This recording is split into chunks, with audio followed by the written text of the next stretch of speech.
जय श्री कृष्णा सभी को। ओम नमः शिवाय। जय श्री राम। राधे कृष्णा। इस वीडियो में हम देखने वाले हैं श्रीमद् भगवत गीता। आपको बहुत सारी चीज़ें हमारी ज़िंदगी में ऐसी होती हैं जहाँ पे हमें बोला जाता है कि आप भगवत गीता पूरा पढ़िए, उसे जानिए, समझिए। तो जो लोगों को संस्कृत में नहीं पढ़ने आता उनको हिंदी में बोला जाता है कि आप हिंदी में ही पढ़ लीजिए। लेकिन क्योंकि मुझे भी ऐसा लगता है कि गीता में पढ़ना ज़रूरी है, तो यहाँ पे मैं गीता को यहाँ पे एक एक अध्याय मैं खुद पढ़ूँगी, और संस्कृत और हिंदी दोनों में, ठीक है। और मैं आपको भी समझाते जाऊँगी। जिनके पास गीता है वो पढ़ सकते हैं, या फिर आपके पास टाइम नहीं है तो आप कम से कम सुन तो ज़रूर सकते हैं, ठीक है। तो यहाँ पे संस्कृत में अगर आप पढ़ रहे हो तो उच्चारण हमें यही बोला जाता है कि आपका उच्चारण सही होना चाहिए। ये पृष्ठभूमि है, यानी कि ये जो जो पूरी हमारी गीता है वो किसके बारे में है। तो महाभारत आप सबने देखी होगी अगर, तो आपको ये चीज़ें पता होगी, ठीक है। तो यहाँ पे हिंदी में दिया गया है।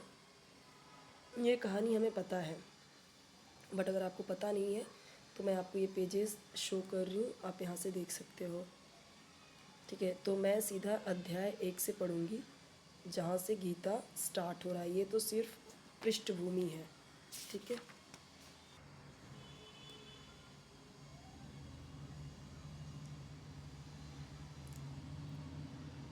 ज़िंदगी में हमारे बहुत सारी चीज़ें ऐसी होती हैं जो गलती भूल चूक से हमसे हो जाती हैं।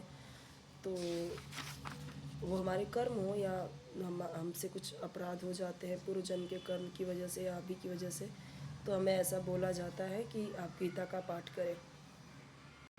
गीता यहाँ से नहीं स्टार्ट हो रहा है, यहाँ पे जिन्होंने ये लिखा है, ठीक है, श्री रूप गोस्वामी प्रभुपाद, जिन्होंने लिखा है उन्होंने ये श्लोक के द्वारा यहाँ पे बोला है।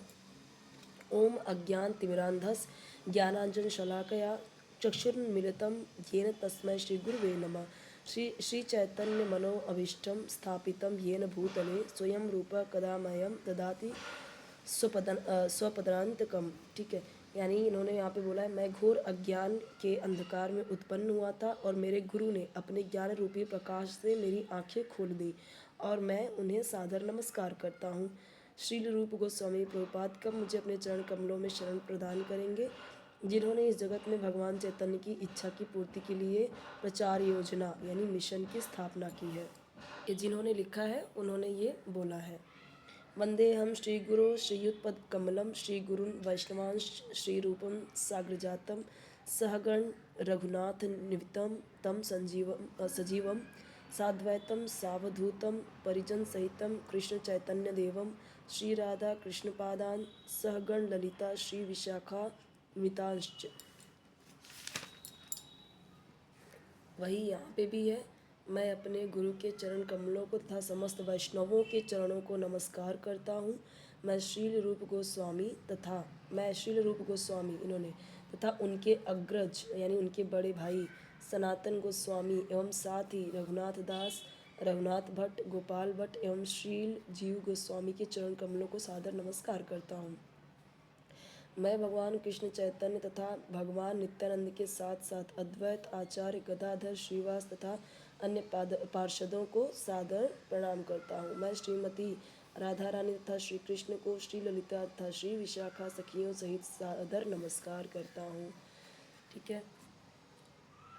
ये भी ज़रूरी है क्योंकि यहाँ पे अभी सबको ये जो राधा रानी कृष्ण जी उनके सखी सखा और जो गुरु हैं सभी उनको प्रणाम किया जा रहा है, जो बहुत ज़रूरी है। हे कृष्ण करुणा सिंधो दीन बंधो जगतपते गोपेश गोपिका कांत राधा कांत नमोस्तुते। हे कृष्ण आप दुखियों के सखा तथा सृष्टि के उद्गम हैं, आप गोपियों के स्वामी तथा राधा रानी के प्रेमी हैं। मैं आपको सादर प्रणाम करता हूँ। यहाँ पे कृष्ण जी को प्रणाम किया, अब राधा रानी का है, ठीक है। तप्त कांचन गौरांगी राधे वृंदावनेश्वरी वृषभानुसुते देवी प्रणमामि हरिप्रिये। कैसी हैं, बहुत गोरी हैं सोने जैसी। मैं उन राधा रानी को प्रणाम करता हूँ जिनकी शारीरिक कांति पिघले सोने के सदृश है, जो वृंदावन की महारानी है। आप राजा वृषभानु की पुत्री हैं और भगवान कृष्ण को अत्यंत प्रिय हैं, हरिप्रिय। वांछा कल्पतरुभ्यश्च कृपा सिंधुभ्य एव च पतितानां पावनेभ्यो वैष्णव्यो नमो नमः। मैं भगवान के समस्त वैष्णव भक्तों को सादर नमस्कार करता हूँ। वे कल्पवृक्ष के समान सबों की इच्छाएं पूर्ण करने में समर्थ हैं तथा पतित यानी पापी जीवात्माओं के प्रति अत्यंत दयालु हैं। श्री कृष्ण चैतन्य प्रभु नित्यानंद श्री अद्वैत गदाधर श्रीवासादि गौर भक्त वृंद। मैं श्री कृष्ण चैतन्य प्रभु नित्यानंद श्री अद्वैत गदाधर श्रीवास आदि समस्त भक्तों को सादर प्रणाम करता हूँ। भक्त भी जो भगवान में लीन है वो भी पूजनीय हो जाते हैं, गुरु पूजनीय है, इसलिए इन सभी को प्रणाम करते हैं। हरे कृष्णा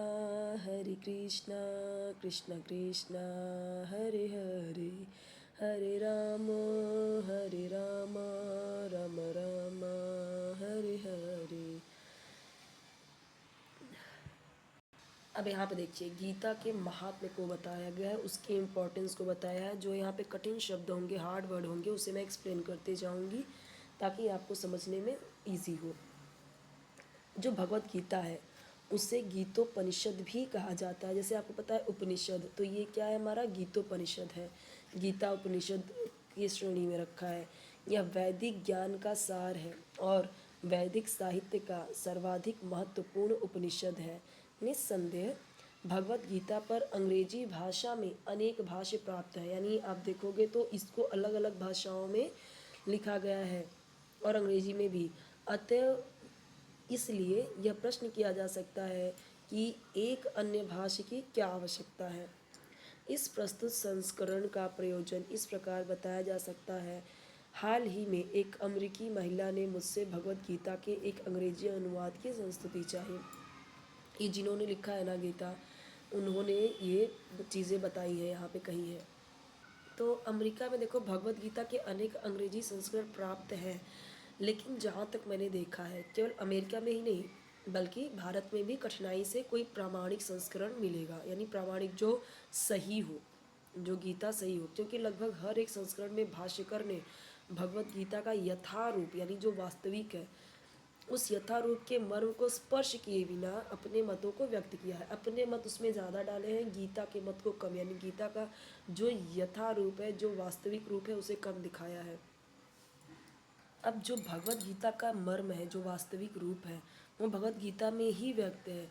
वह किस प्रकार है, यदि हमें किसी औषधि विशेष का सेवन करना हो तो उस पर लिखे निर्देशों का पालन करना होता है। कब खाना है, कब नहीं खाना है, वो दवाई हमें उस हिसाब से कितना लेना है, उस हिसाब से करना पड़ता है। ठीक है, इसी प्रकार भगवत गीता को इसके वक्ता द्वारा दिए गए निर्देशानुसार ही ग्रहण या स्वीकार करना चाहिए। जैसा गीता में लिखा गया है उसी प्रकार ही पढ़ना चाहिए, उसी प्रकार ही इसे स्वीकार करना चाहिए। भगवत गीता के वक्ता भगवान श्री कृष्ण हैं, हम सभी को पता है ना ये चीज़। भगवत गीता के प्रत्येक पृष्ठ पर यानी प्रत्येक पेज पर, हर एक पेज पर उनका उल्लेख भगवान के रूप में हुआ है। अब श्री कृष्ण है तो भगवान ही। निस्संदेह भगवान शब्द कभी कभी किसी भी अत्यंत शक्तिशाली व्यक्ति या किसी शक्तिशाली देवता के लिए प्रयुक्त होता है। गुरु को भी भगवान, माता पिता को भी भगवान कह देते हैं। और यहाँ पर भगवान शब्द निश्चित रूप से भगवान श्री कृष्ण को एक महान पुरुष के रूप में सूचित करता है कि ये जो है हर एक पेज में यहाँ पे श्री कृष्ण जी को भगवान कहा गया है। तो भगवान यानी क्या, एकदम शक्तिशाली पुरुषोत्तम भगवान। लेकिन साथ ही हमें यह भी जानना होगा कि श्री भगवान श्री कृष्ण पूर्ण पुरुषोत्तम भगवान है। जैसा कि शंकराचार्य, रामानुजाचार्य, मध्वाचार्य, निम्बार्क स्वामी, श्री चैतन्य महाप्रभु तथा भारत के वैदिक ज्ञान के अन्य विद्वान आचार्यों ने पुष्टि की है। भगवान ने भी स्वयं भगवत गीता में अपने को परम पुरुषोत्तम भगवान कहा है और ब्रह्म संहिता में तथा अन्य पुराणों में, विशेषतया श्रीमद् भागवतम में जो भागवत पुराण के नाम से विख्यात है, वे इसी रूप में स्वीकार किए गए हैं। कृष्णस्तु भगवान स्वयं, अतएव भगवत गीता में भगवान ने जैसे बताई है वैसे ही स्वीकार करनी चाहिए। ठीक है, अब यहाँ पे देखिए भगवत गीता के चतुर्थ अध्याय में भगवान कहते हैं इमं विवस्वते योगम प्रोक्तवानहम अव्ययम व्यस्वान मनवे प्राह मनुरिक्ष्वा कवे ब्रवीत एवं परंपरा प्राप्तमिमं राजर्षयो विदु स काले नियमता योगो नष्ट परन्तप स एवायं मया तोद्यं योग प्रोक्त पुरातन भक्तोऽसि मे सखा चेति रहस्यम हेतुत्तमम्। ठीक है, हेतुदुत्तमम। अब यहाँ पे देखिए एक चीज़ यहाँ पे समझिए, भगवत गीता का चाहे वो हिंदी में हो चाहे संस्कृत में हो, जितना मैं पढ़ के बता रही हूँ, ज़्यादा बड़े बड़े वीडियो नहीं बनाऊँगी, 9 10 15 मिनट इतने का ही बनाऊँगी। तो उतना आपको बहुत ध्यान से बहुत एकदम लीन होके सुनना है। यहाँ पर भगवान अर्जुन को सूचित करते हैं यहाँ पे कि भगवत गीता की यह योग पद्धति सर्वप्रथम सूर्यदेव को बताई गई।